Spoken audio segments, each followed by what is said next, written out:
Hey guys, my name is Anthony and this is going to be the little intro section to the main commentary. Just wanted to give a little bit of a heads up on the gameplay.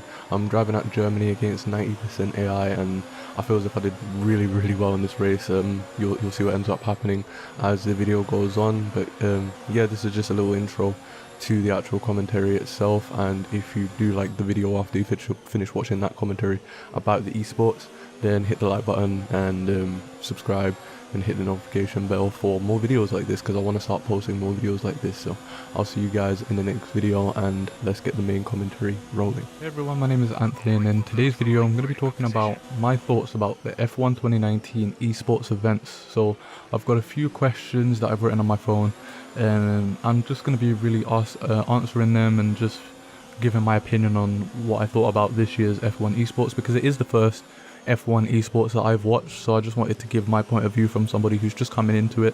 Maybe, you know, give some fresh ideas of how it could be changed for F1 2020 and stuff like that. So getting into the first one, was each event entertaining for me to watch? I would say so. I'm going to talk about it in my next point, but I do think that the races should have been a little bit longer. I would have sacrificed having one less race just to make the races a little bit longer, because at the end of the day we are all F1 fans, and as F1 fans, you know, F1 is a really long sport. It's at least a couple of hours long, with, you know, some tracks having as many as 70 laps. So seeing just a few is quite short, but other than that, I do think that the events were put on really well. I think they were done really well. I do like the fact that, you know, the official F1 teams are getting involved with the esports and stuff like that. It's entertaining seeing the drivers race against each other.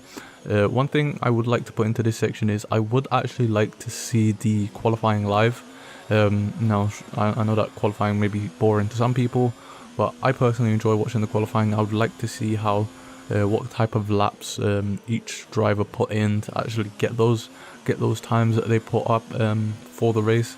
And also, you know, obviously the esports guys can do content outside of the esports, but I would like to see an onboard of them performing their laps before the race, just so that I can see, you know, how they perform under the pressure of being in front of thousands of people and tens of thousands of people at home. So I do think that the events were put on really well, but there are a few things that I personally would change if I was running it. Next, should the races be 25% or 50%?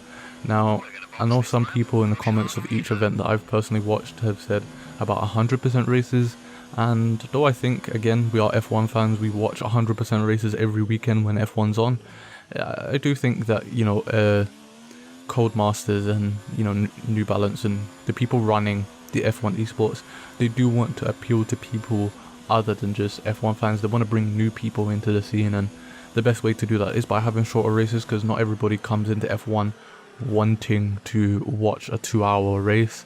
So maybe they want to watch multiple races. I personally think that 50% races should be the way to go. I mean, you see 50% races already with league racing. I personally find 50% races to be very entertaining. You know, watching VSIRA, TLR Limitless, and, you know, those guys on Xbox, watching those guys driving 50% races is really entertaining. So I don't really see why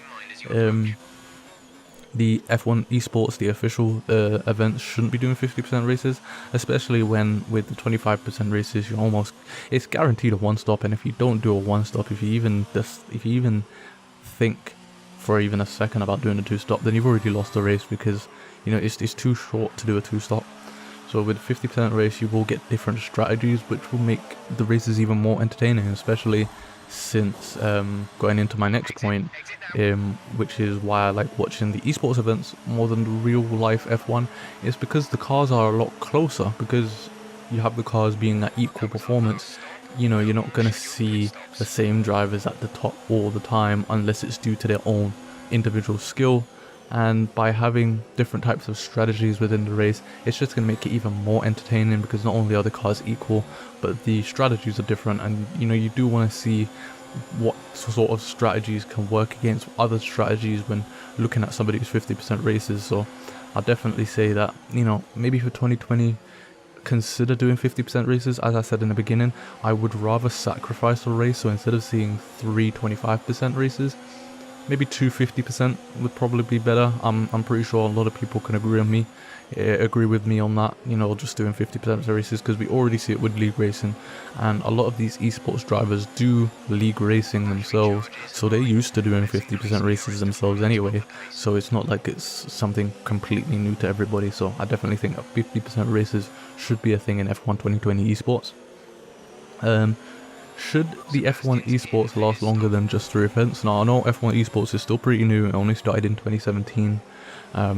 Me personally, I'm just coming into it, this is my first season, but I do think that maybe F1 esports should be a little bit longer throughout the year, because I think just 3 events is not really that long, you know, just having a few events. Maybe they could have it running for about 6 months, you know, not necessarily similar to the real life F1 where they're doing it on a weekend, week out basis, but you know, even if it's just, you know, 6 events once a month for 6 months during the year, I think that would be pretty cool, especially since we were having the longer races, if they were to do 50% races as well. So I just generally think that people would enjoy it more if it was just a little bit longer, from the races themselves being 50% instead of 25%, to there being more events held. I'm pretty sure that there's something that they're going to think of doing in the future. It might not be for 2020, but I definitely think that down the line they should host more events when it comes to the esports in general.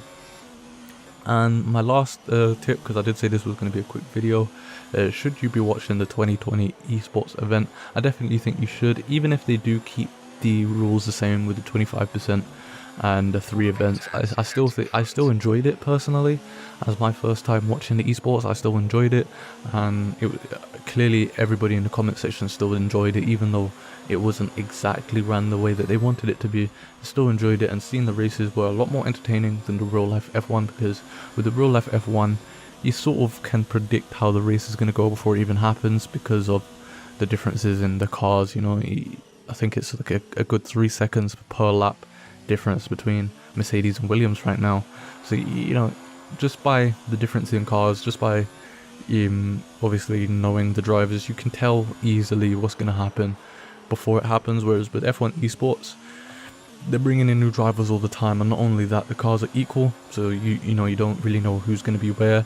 For example, in the grand final event, I think it was at Suzuka, one of the Williams drivers, he was up there for the majority of the race, and he wasn't really a name that you would hear at the top during the 3 events, but it was nice to see him there, and he was able to get there not only from his own skill, but because the cars were equal as well. Because, you know, even if you know, George Russell, he could be the best driver on the grid. Obviously, I'm not saying he is, but he could be the best driver on the grid, and you wouldn't know, because the Williams car is so far behind that you just can't really give him the car that he can perform his to his full potential. Whereas in esports, since all the cars are equal, since they're as fast as they can possibly be, you know, some of the drivers are able to extract the full potential out of the car, so you're able to see more exciting races, especially when, you know, some of the guys who are at the bottom, who are starting at the bottom, you know, make their way through up the field. And that's actually another point as to why I think they should be 50% races instead of 25% races, because with 25% races, it basically puts all of the pressure onto qualifying, and if you don't qualify in a good position, then you're probably not going to finish in a good position at the end of the race. You know, look at the former champion Brendan Lee. He qualified, you know, mid-pack for most of the event, and, you know, the best position, you may have to correct me on this, but I'm pretty sure the best position he managed to get the entire time was P4, and I think that was at Baku. So, you know, if you don't qualify in a good position, you're not going to finish in a good position. So I do think there should be 50% races, just so that the guys who maybe qualified towards the back can make their way through the field, because all of these guys are very quick. You look at the qualifying times, and, you know, some of the times there's literally 5/10 between the entire grid. That's really close compared to the real life F1, so it would give some of those guys who maybe didn't have the best qualifying a chance to make their way through up the field. So that's all I'm really going to say when it comes to my thoughts about F1 esports. I really enjoyed the event, but there are a few things that I and a lot of people, especially people who would watching it live with me, can change about it and make it more entertaining. So if you have any ideas that maybe you want to put forth about how you think F1 Esports 2020 should go, then definitely leave a comment down below.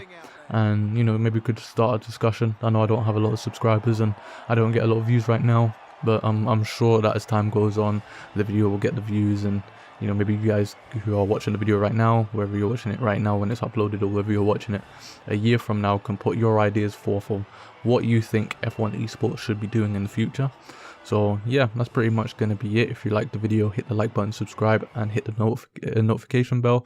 I upload F1 content, whether it's offline or online content. I'm hoping to do league racing soon, so if that's something that you want to see, then you're definitely going to want to hit the notification bell, because I'm going to be coming out with a lot of those videos, hopefully once I start getting into league racing. So that's going to be it for the end of the video. I'll see you in the next video. Peace.